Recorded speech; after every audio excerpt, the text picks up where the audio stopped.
Subject उसने पूछा। अब जो कभी स्कूल नहीं गया उसको मैं क्या समझाता कि सब्जेक्ट क्या होता है। वह कुछ होता है। मैंने शुरू किया ही था कि बत्ती हरी हो गई और मेरे पीछे गाड़ियों के हॉर्न और शोर 100 गुना बढ़ गया। मैंने भी अपने आप को ट्रैफिक के साथ आगे बढ़ने दिया। अगले दिन वह फिर से वहाँ पर था। वह मुस्कुरा रहा था और मेरी तरफ हिंदी का अखबार बढ़ाते हुए उसने कहा, भैया आपका अखबार, अब बताइए ये सब्जेक्ट क्या चीज़ है। अंग्रेज़ी का ये शब्द उसकी ज़बान पर अजीब लग रहा था। ऐसा लगा मानो अंग्रेज़ी में सब्जेक्ट शब्द का जो दूसरा अर्थ है प्रजा, उस अर्थ में वह उसका प्रयोग कर रहा था। ओह, यह कुछ पढ़ाई लिखाई से संबंधित है, मैंने कहा। उसके बाद चूंकि बत्ती लाल हो गई थी, सो मैंने पूछा, तुम कभी स्कूल गए हो?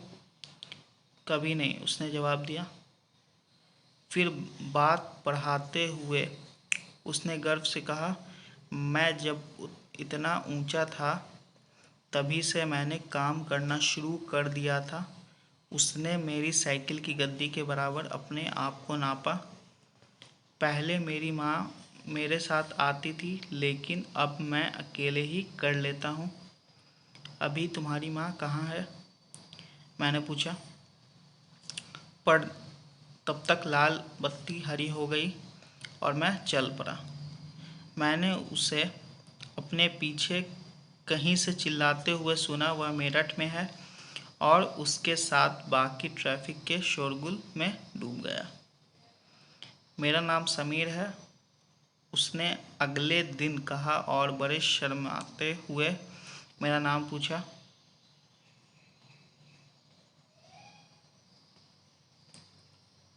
आपका नाम? ये तो बड़े आश्चर्य की बात थी। मेरी साइकिल डगमगाई। मेरा नाम भी समीर है, मैंने बताया। क्या उसकी आंखें एकदम से चमक उठी? हाँ, मैंने मुस्कुराते हुए कहा। तुम्हें पता है समीर का अर्थ है हवा, पवन। और पवन पुत्र कौन है जानते हो ना? हनुमान। तो अब से आप समीर 1 और मैं समीर 2। उसने खूब खुश होते हुए कहा। हाँ ठीक है, मैंने जवाब दिया और अपना हाथ आगे बढ़ाया। हाथ मिलाओ समीर 2। उसका छोटा सा हाथ मेरे हाथ में एक नन्ही चिड़िया की तरह समा गया। मैं साइकिल चलाकर आगे बढ़ चुका था, पर उसके हाथ की गर्माहट अब तक महसूस कर रहा था। अगले दिन उसके चेहरे पर उसकी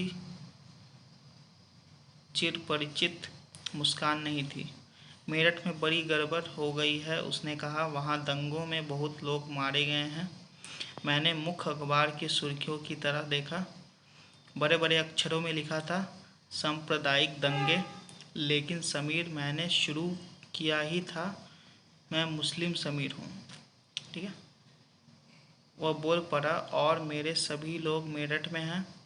उसकी आंखें भर आई जब मैंने उसके कंधे पर हाथ रखा। उसने नज़र ऊपर नहीं उठाई। यहाँ पे कुछ दिए गए कि समीर 1 और समीर 2 में कोई 3 अंतर लिखिए। क्या ये अंतर उन्हें दोस्त बनने से रोक पाए? यहाँ पे 2 अंतर पूछ रहा है, जो दोनों समीर जो उनकी बातचीत चल रही थी उन दोनों के बीच में। डिफरेंट पूछ रहा है, कुछ डिफरेंट लिखने के लिए बोल रहा है, डिफरेंस लिखने के लिए बोल रहा है। इसे आप लिखेंगे खुद से। आगे हम लोग कंटिन्यू करते हैं।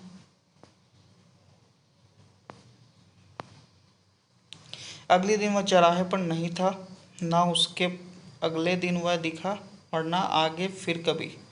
अंग्रेज़ी या हिंदी का कोई अखबार मुझे नहीं बता सकता कि मेरा समीर 2 आखिर कहाँ है। अब यहाँ पे दिया गया है कि पोयली सेन गुप्ता की कहानी द लाइट्स चेंज्ड पर आधारित ये स्टोरी है। आगे देखेंगे हम लोग। जहाँ समीर 1 को अंग्रेज़ी ज़्यादा अच्छी आती है, वहीं समीर 2 हिंदी बोलता है, हालांकि दोनों की भाषाएं अलग हैं। फिर भी दोनों एक दूसरे से बात कर पाएँ। उन्होंने इसके लिए प्रयास किया क्योंकि उनके लिए बात करना महत्वपूर्ण था। समीर एक और समीर दो की धार्मिक व सांस्कृतिक पृष्ठभूमियाँ भी अलग हैं। जहाँ समीर एक हिंदू है और वहीं समीर दो मुसलमान है। दोनों में दोस्ती हुई क्योंकि दोनों दोस्ती करना चाहते थे। खान पान, पहनावा, धर्म, भाषा आदि की ये भिन्नताएं विविधता के पहलू हैं। अगली विविध धार्मिक और सांस्कृतिक पृष्ठभूमियों के अलावा समीर एक और समीर दो कई अन्य मामलों में भी एक दूसरे से अलग